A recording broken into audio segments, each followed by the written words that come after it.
Hello বন্ধুরা, আশা করি আপনারা সকলে অনেক ভালো আছেন। তো নতুন একটি ভিডিও মধ্যে আপনাদের সকলকে স্বাগতম।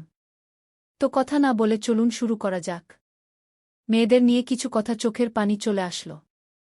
বউ, শুনছো আমার হাড়টা না খুব ব্যথা করছে, একটু উড়বে?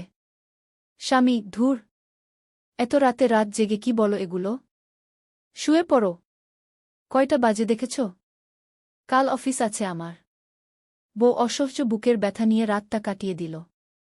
সকালে বউ, মা শুনছেন? আমার বুকটা কাল রাত থেকে প্রচুর ব্যথা করছে।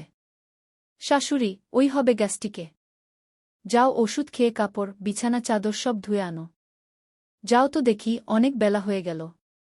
প্রচুর ব্যথা নিয়ে সব কাপড় ধুয়ে। বউ, মা আমি একটু ডক্টর এর কাছে যাব। শাশুড়ি, এই হচ্ছে তোমাদের মেয়ে ছেলেদের সমস্যা, কিছু হবে না অমনি ডক্টর।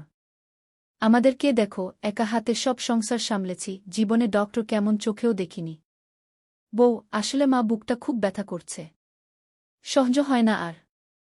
আমি কি আমার মাকে খল দেব? তিনি এসে নিয়ে যাবেন আমায়? শাশুড়ি, এই তো আসল কথা।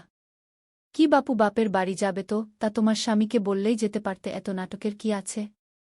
বউ, মা আসলে খুব ব্যথা। শাশুড়ি, হয়েছে, খল দাও।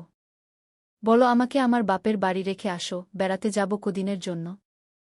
আর শুনো, পারলে বাপের বাড়ি থেকে আর ফিরে এসো না কোনো দিন। বউ, থাক মা, আমার ব্যথাটা অনেক কমে গেছে, ভালো আছি এখন। বিয়ের পর স্বামীর বাড়িটাই তো মেয়েদের শেষ ঠিকানা হয়। 2 দিন পর মেয়েটা যখন পৃথিবী ছেড়ে চলে গেল। শাশুড়ি, দেখ বাপ, তোর বউকে বারবার বলেছিলাম ডক্টর এর কাছে যাও, ডক্টর এর কাছে যাও, আমার কথা কানেই নেয়নি। এখন আর কেঁদে কি করবি? ভুলে যাওস। তো বন্ধুরা, গল্পটি কেমন লাগলো অবশ্যই আমাদের জানায় না কমেন্ট করে জানাবেন। নতুন হলে চ্যানেলটিকে সাবস্ক্রাইব করে দিবেন। ধন্যবাদ সকলকেই।